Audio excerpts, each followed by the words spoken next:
Jean, chapitre 5. Après cela, il y eut une fête juive et Jésus monta à Jérusalem. Or à Jérusalem, près de la porte des brebis, il y a une piscine qui s'appelle en hébreu Bethesda et qui a 5 portiques. Sous ces portiques un grand nombre de malades étaient couchés, des aveugles, des boiteux, des paralysés. Ils attendaient le mouvement de l'eau, car un ange descendait de temps en temps dans la piscine et agitait l'eau. Et le premier qui descendait dans l'eau après qu'elle avait été agitée était guéri, quelle que soit sa maladie. Là se trouvait un homme infirme depuis 38 ans. Jésus le vit couché et, sachant qu'il était malade depuis longtemps, il lui dit, « Veux-tu être guéri ?» L'infirme lui répondit, « Seigneur, je n'ai personne pour me plonger dans la piscine quand l'eau est agitée, et pendant que j'y vais, un autre descend avant moi. »« Lève-toi, lui dit Jésus, prends ton brancard et marche. » Aussitôt cet homme fut guéri. Il prit son brancard et se mit à marcher. C'était un jour de sabbat.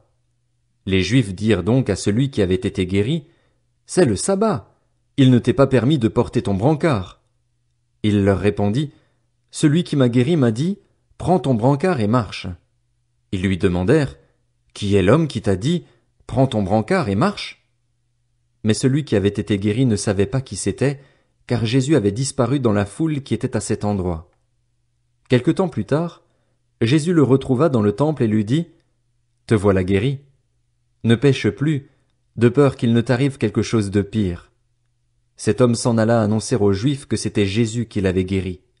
C'est pourquoi les Juifs poursuivaient Jésus et cherchaient à le faire mourir, parce qu'il avait fait cela le jour du sabbat. Cependant, Jésus leur répondit, « Mon Père est à l'œuvre jusqu'à présent. Moi aussi, je suis à l'œuvre.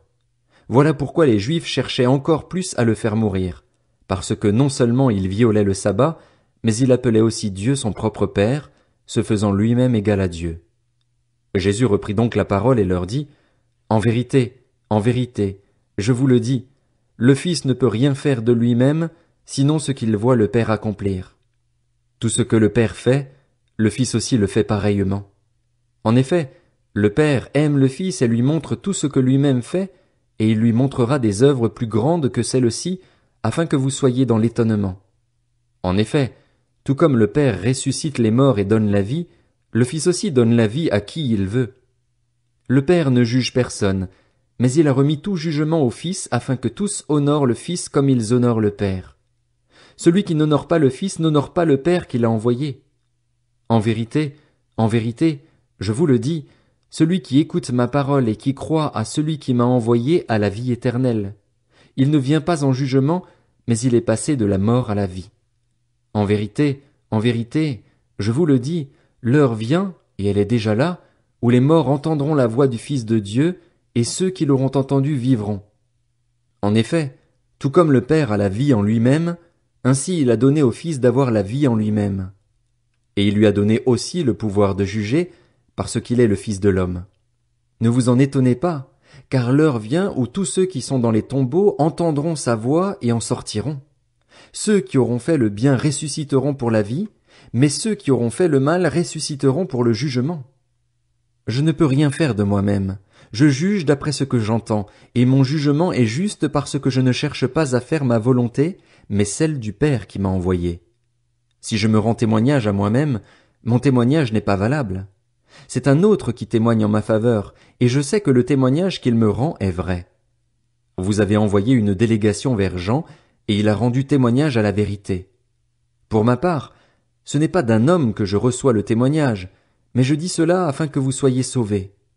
Jean était la lampe qui brûle et qui brille, et vous avez voulu vous réjouir 1 heure à sa lumière. Pour ma part, j'ai un témoignage plus grand que celui de Jean. Ce sont les œuvres que le Père m'a donné d'accomplir. Ces œuvres mêmes que je fais témoignent à mon sujet que c'est le Père qui m'a envoyé, et le Père qui m'a envoyé a rendu lui-même témoignage à mon sujet. Vous n'avez jamais entendu sa voix, vous n'avez pas vu son visage, et sa parole n'habite pas en vous, puisque vous ne croyez pas en celui qui l'a envoyé. Vous étudiez les Écritures parce que vous pensez avoir par elles la vie éternelle. Ce sont elles qui rendent témoignage à mon sujet, et vous ne voulez pas venir à moi pour avoir la vie.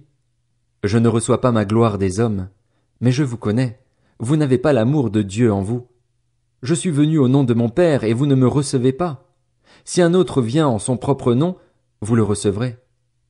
Comment pouvez-vous croire, vous qui recevez votre gloire les uns des autres et qui ne recherchez pas la gloire qui vient de Dieu seul? Ne pensez pas que c'est moi qui vous accuserai devant le Père.